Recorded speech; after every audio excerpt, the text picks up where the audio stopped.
The Torah tells us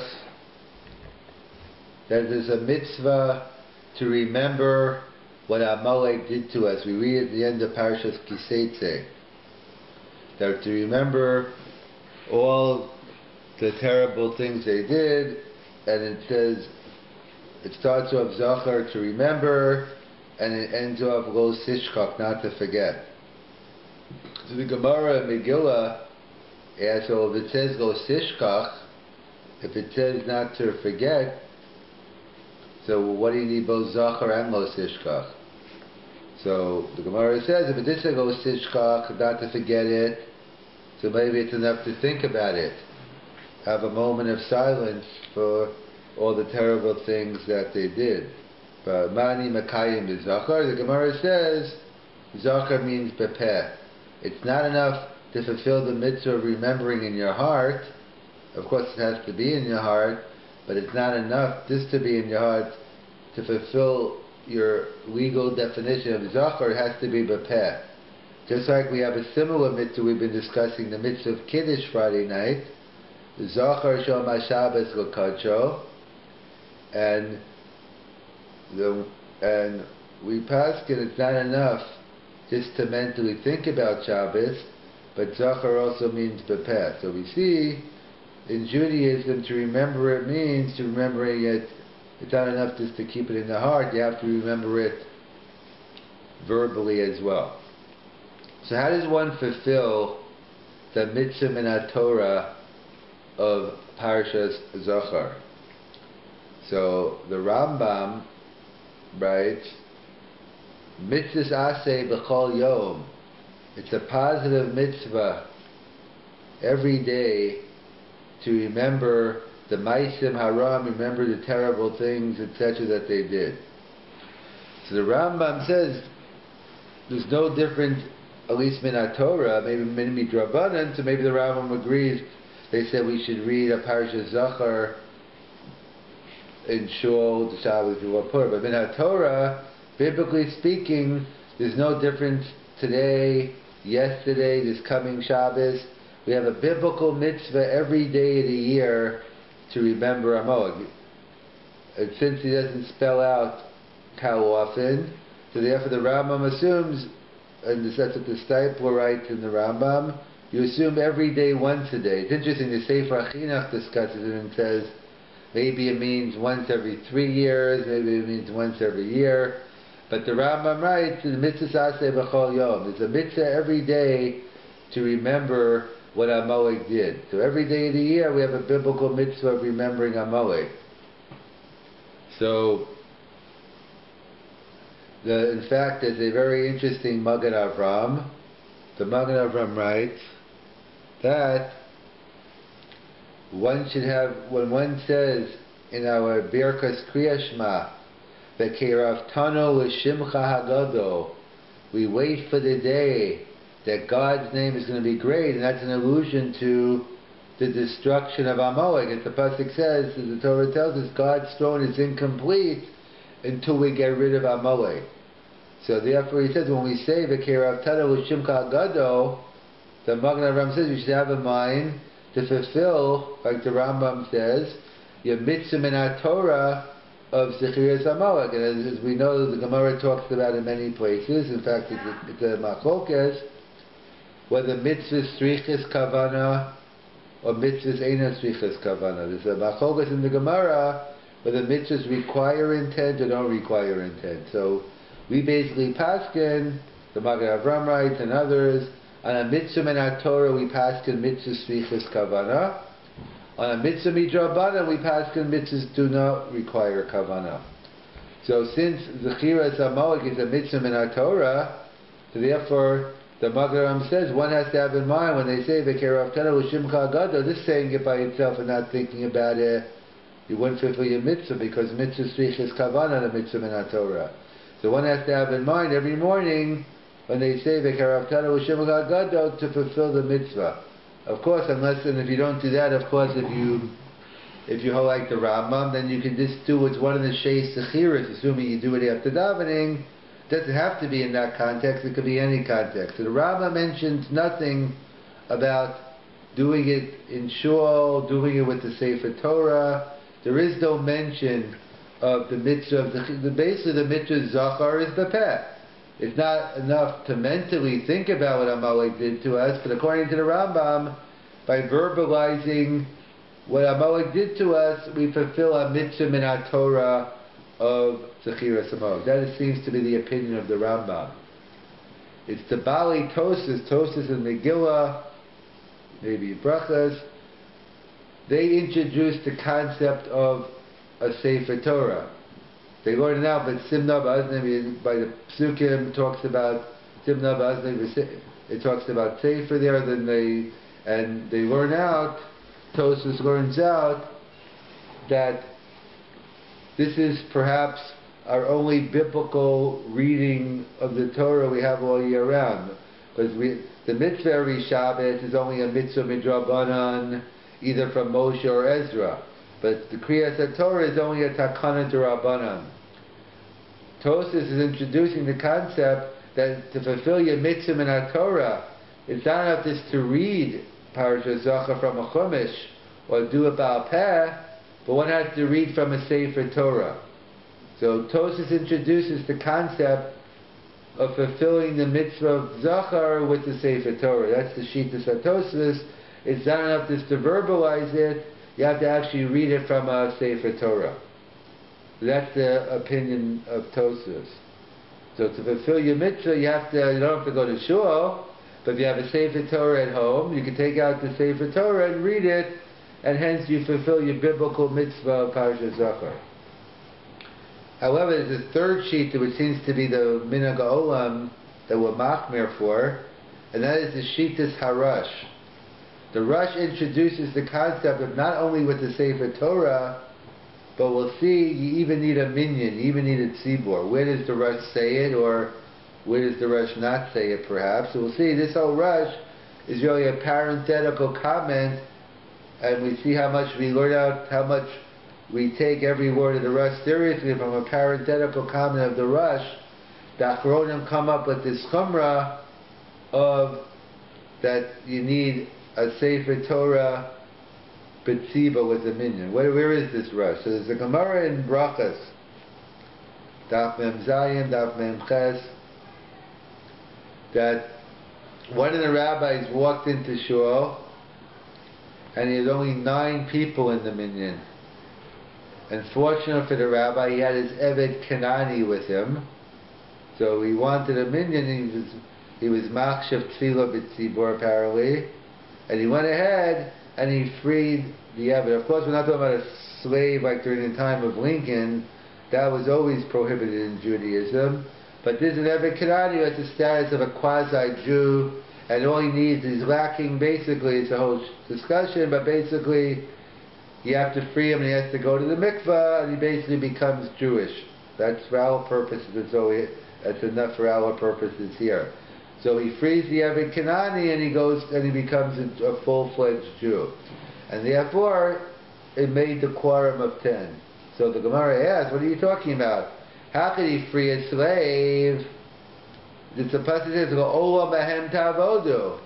He has to be a slave forever, at least until Yovel. There's an Isser Aseh to free a slave, based on a pasuk in Chumash. So Gemara says, but here he's doing a mitzvah.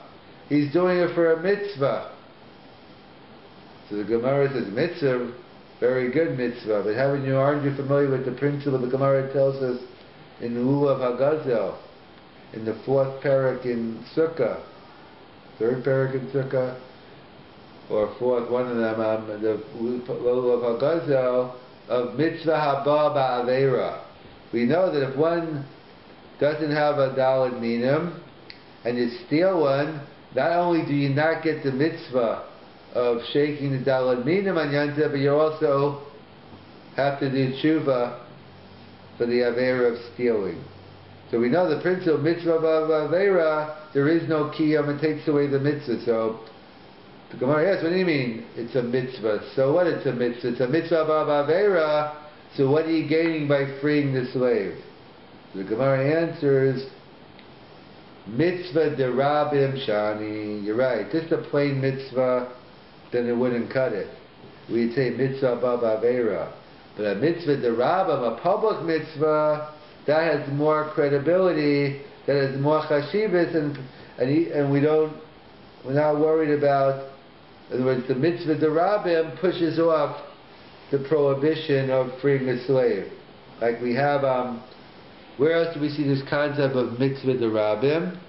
So we have the concept of mitzvah derabim we find by the Gemara in Moed Katan and Av Yudalad Amud Beis. The Gemara says that there is no avelos on Yantif. Why is there no avelos on Yantif? There's no avelos on Yantif because the mitzvah derabim of Simchas Yantif, everyone's commanded in Simchas Yantif, and avelos is only a private affair. So the public mitzvah of Simchas Yantif beats out the private mitzvah of mourning. And it's a machlokes Rambam and Tosfos how you learn the Gemara. Everyone agrees to the conclusion, but the Rambam's opinion is Simchas Yantiv is biblical and Avelos Yom Rishon is biblical. So according to the way the Rambam learns the Gemara, the public mitzvah of Simcha beats out the private mitzvah of Avelos. And according to the Bali Tosfos, it's the opposite. The mitzvah of Simchas Yantiv is only D'Rabbanan today, and the mitzvah of Avelos, even Avelos Yom Rishon, is only D'Rabbanan today. So the public rabbinical mitzvah beats out the private rabbinical mitzvah. That's the way Tosfos is going to Gemara. However, it's the Shaila and the Rishonim. What about? So it's clear if you have a public biblical versus a private biblical, the public wins. Or if you have all things being equal, whether it's biblical or rabbinical, the public's going to beat the private. So that's clear. The Shaila is, what about if you have a public rabbinical mitzvah versus a private biblical mitzvah? Then what happens? So perhaps it's happening here. That you have, what's this mitzvah derabim? Perhaps you could say it's tefillah b'tzibur. And what's the private mitzvah? The Yisraseh lo behem tavodu. And we're saying mitzvah derabim. So perhaps then could we bring a raya from this Gemara that a mitzvah derabim derabanan beats out a private biblical mitzvah. So in fact, this is a shaila among the Rishonim. It comes up, and Tosfos over there pointed out. Let's say someone dies over Chol Hamoed. Someone dies on Yantiv, you do the burial on Chol Hamoed. So when do you begin on? When's Avelos Yom Rishon? So the shaila is, according to B'nai Ashkenaz, it's not a question, but we begin after Yantiv is over. But according to the Sfardim, that Avelos Yom Rishon is Daraisa, and Yantiv Sheni is only D'Rabbanan. So what do you do? On one hand, Avelos, you have a private biblical versus a public rabbinical. So that's a machlokes Rishonim, whether you have Avelos on Yantiv Sheni or not. So we paskin, because since halacha kedivrei hamekel ba'avelos, we always go with the lenient view. So even though we don't observe Avelos on Yantiv Sheni, but we count it as day one, and therefore we actually do the nihugi Avelos after Yantiv is over, but we count Yantiv Sheni as day one. But we see that's the machlokes Rishonim there. So the one who says a public rabbinical mitzvah beats out the private, so that's, they say there's no Avelos. That seems to have a source in our Gemara. Is there another way of learning our Gemara to say that it's not a raya? So it comes along the Rush, and the Rush says, I know what you're thinking, maybe it's not a raya. You'll tell me, you know when this happened? Shabbos Parsha Zachor. So we're talking about a biblical public mitzvah. Even though the Rush says we're not, but maybe some Rishonim say it is, and then if you hold it's talking about Parsha Zachor, then you can't bring me any rayas from the Gemara. But either way, with the Rush, what does the Rush say? The Rush says, and don't tell me we're talking about a Shabbos Parsha Zachor. And regarding the question of freeing the slaves, so that's a discussion in the Rishonim, could you do Hefker on Shabbos or not? So that also is a discussion in the Rishonim. But what do we see from the Rush? The Rush says, don't The Rush says, and don't tell me we're talking about Parsha Zachor, and that's why he had to free a slave. But what is the Rush bringing this up? In other words, what do we see from the Rush? The Rush is assuming on Parsha Zachor you need a minion. He's saying, don't tell me this case in the Gemara is talking about Parsha Zachor, but we see the Rush is assuming that Parsha Zachor, from this diak in the Rush, many of the Achronim and Poskim say that's our practice today, that we are machmir for this Rush, that to fulfill our biblical mitzvah of Parsha Zachor, it's not enough to read it with the Sefer Torah, but we need a Sefer Torah with a minyan. So we have three shittas in the Rishonim. How do we fulfill our mitzvah in our Torah? What is needed to fulfill our mitzvah in our Torah of Parsha Zachor? According to the Rambam, when you verbalize it, that's enough. You talk about it, you want to read it from a siddur, read it by heart, you fulfill your mitzvah in our Torah. According to Tosas, you have to read it from a Sefer Torah.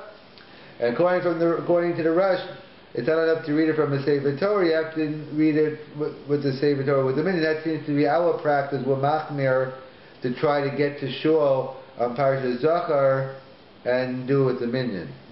So is this a fundamental machlokas Rambam, let's say, versus the Bali Tosas and the Rush? In other words, the Rush, kind of from the Rush and the Tosas who say it has to do with the Kriyas HaTorah, so that seems to be the institution of the. It makes sense to put it before Purim, because Purim Haman the Amalek. So therefore, according to the Rush and Tosas, it seems to be it's a once-a-year mitzvah. This biblical mitzvah, we read it to Shabbos before Parsha. Maybe if you miss it, then there are other times maybe, but it seems to be a once-a-year mitzvah according to the Rush and the Bali Tosas. And the Rambam seems to say it's a mitzvah every day. Is there a fundamental machlokas, a major nafkamina, perhaps to be whether it's a mitzvah saseh shazman grama or not?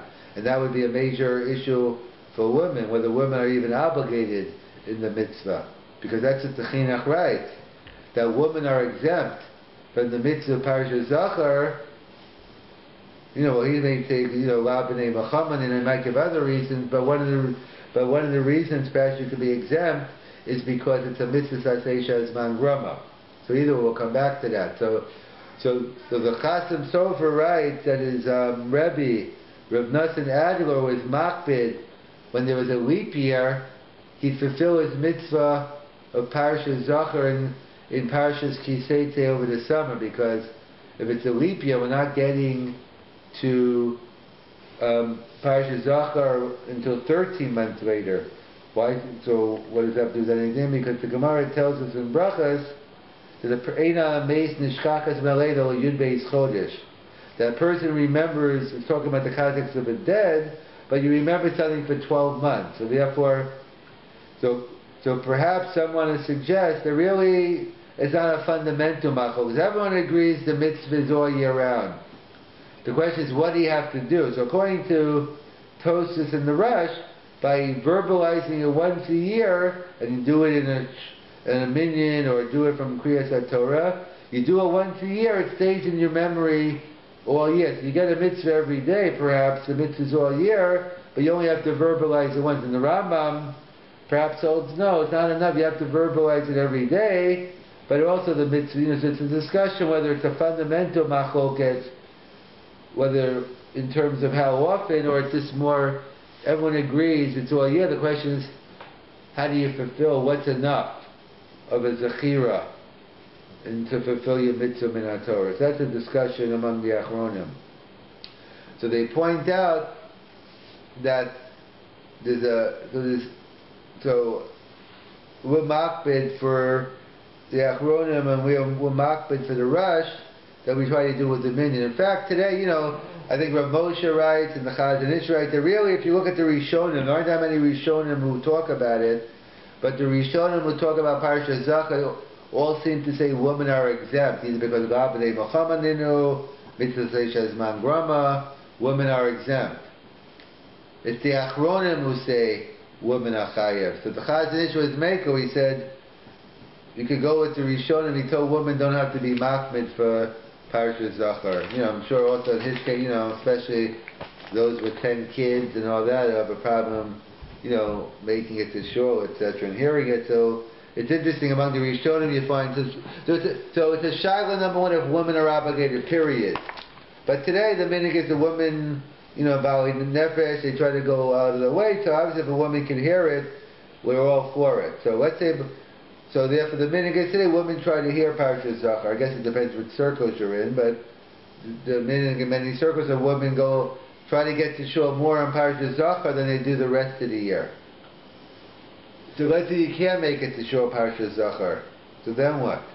There's interesting Trumas Hadeshin. The Trumas Hadeshin writes, what happens if you only can make it to shul once? You can't get a babysitter, the warden won't let you out of jail, whatever the case may be. You only can get to shul either Shabbos, Parsha Zachor, or Purim morning. Which one should you do? So Pashtus, he says, you should probably go to shul Shabbos, Parsha Zachor, because Zachor is a mitzvah in Torah. According to the Russian, maybe a mitzvah Torah the Rabbim, but according to mitzvah in Torah, and Megillah is only a mitzvah midivrei Kabbalah. So therefore, the Trumas Hadeshin says you should go to shul on Shabbos Parsha Zachor because you should go for the biblical mitzvah over the mitzvah midivrei Kabbalah. Comes along the Magen Avraham and says maybe we don't have to choose. Why do you have to make a decision? He says come to shul Purim morning, and he says when you'll hear the Megillah with Kriyas HaMegillah. But, he says, you can fulfill your mitzvah Parsha Zachor with the reading of Parshas Beshalach Purim morning. And that's what the Magen Avraham says, like obviously against the Trumas Hadeshin. The Mishnah Brewer doesn't like the Magen Avraham. He says, what are you talking about? You can't fulfill the mitzvah of Parsha Zachor with Parshas Beshalach. And that seems to be the way the Trumas Hadeshin is learning as well, or else he wouldn't have a Shaila. So what's in the Kudat HaMachloket between the Magen Avraham and the Mishnah Brura on whether one can fulfill the mitzvah Parsha Zachor in Parshas Beshalach? So there are different Achronim point in. I think the Rav as well. I think it's brought down in the Harei Kedem perhaps or other places. But what's in the Kudas HaMachlokas between the Mishnah Brura and the Magen Avraham is it's really a Machlokas Rishonim. What is the relationship, if any, between the mitzvah of Zechiras Amalek and Mechias Amalek? Are those two mitzvahs connected or are they independent? So the Magen Avraham seems to learn it's independent. The Magen Avraham learns the mitzvah of Zechiras Amalek has nothing to do with the mitzvah of destroying Amalek. And the Mishnah Brura seems to learn in Trumas Hadeshin, like the Rishonim Uhei Zechira Mita Mechia, that the mitzvah of Zechiras and Mechias Amalek are one mitzvah, they're all connected. And therefore it's Shitasin. The Magen Avraham will hold, what's the taina the Mishnah Brura has on the Magen Avraham? There's not an explicit timcha in Parshas Beshalach like you have in Parshas Kisei, that it's not explicit enough that you have to destroy the people from Amalek. So that's the taina. The Magen Avraham says the mitzvah of Zechira is independent. I'm not worried about that. So the Magen Avraham says Zechira is independent. That's why it's enough to be Yosef with Vayavo Amalek. And the Mishnah Brura says no. Zechira Mita Mechia, Parshas Beshalach doesn't work. So that seems to be the machlokas, the Magen Avraham Mishnah Brura, whether a man can be Yosef his mitzvah in Parshas Zachor Purim morning. However, some want to suggest that even though it's a machlokas Magen Avraham Mishnah Brura by a man, perhaps even the Mishnah Brura would agree when it comes to a woman, she can fulfill her mitzvah. Why should a machal between a man and a woman? So they say mamanashach.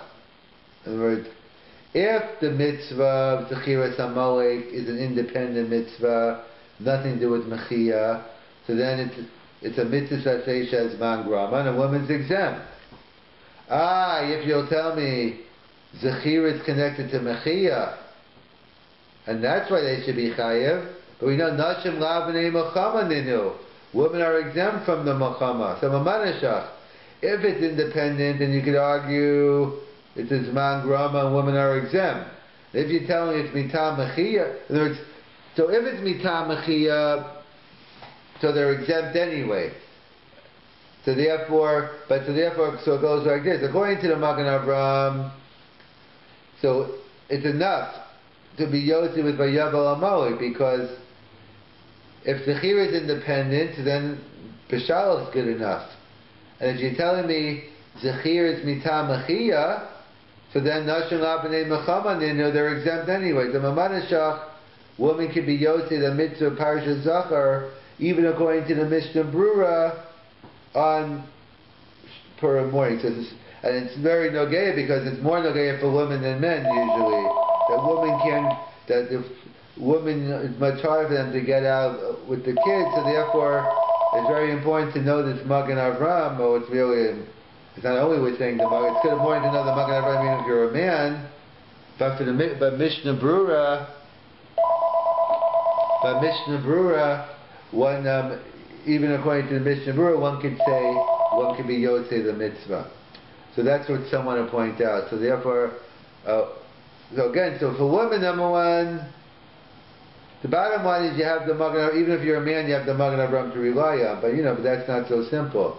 But women, you have a lot to rely on. Number one is maybe you're not even chayav in Parsha Zachor. You really have to Rishonim to make her a din. A woman's probably putter, but Nashim Kedoshim, the women always are looking they're looking for chumras in order to do whatever they can do. So even if they want to be machmir to go ahead and hear Parsha Zachor, so then you have what to rely on anyway to hear Parsha Zachor on Purim morning. You don't have to worry about hearing the Megillah. You don't have to worry about Parshas Kiseitze, because you could be Yotzei with Parshas Peshalach. So let's summarize. So we have three shittas in the Rishonim, how one fulfills the mitzvah of Zachor. The Rambam says it's enough just to verbalize it. Tosas shittas, you need the mitzvah in Torah includes the Sefer Torah, and the Rosh, as we'll see, says the mitzvah includes not only a Sefer Torah, but a Sefer Torah B'tzibor. And then we pointed out how we learned out that Rosh, that the Rosh is the whole Gemara in Brachas about freeing the slave, that the Rosh made a parenthetical comment, and don't tell me we're talking about Parsha Zachor, and that's why you need a minyan. So he said, don't tell me we're talking about it in this case, but we see from him you need it. So that's the Chumrah of the Rosh, which we go for. And then you have the Shaila, the Magen Avraham, Mishnah Brura, Trumas Hadeshin, whether you can be Yotzi Parsha Zachor even for a man, Amayavel Amalek. Magen Avraham, yes. Mishnah Brura, no. Even the Mishnah Brura would agree that a woman could be Yotzei with Parsha Zachor, with the Mamanashach. Therefore, you have perhaps they're not even chayiv at all in Parsha Zachor, and then you have the Mishnah Brura that says they could be Yotzei, or you have those posting that say they could be Yotzei with the Amalek. And thirdly, anyway, worst case, they could just, even if they can't make it to shore, let them at least verbalize. Everyone should at least fill the sheet according to the Rambam, and at least talk about. But at least there's what to rely on. So number one, if a woman can't make it to shore Parsha Zachor, the minute if she can, it's great if she makes it. But if she can't make it, there's what to rely on. Number one, she might be exempt anyway, and secondly, she has to get a babysitter anyway to hear the Megillah, so she might as well, go to shul, unless of course she's switching with her husband different times. But see, if she's going to have one babysitter, she might as well pump it twice and get the mitzvah of Parsha Zachor and Mikra Megillah all basically at the same time, one after the other.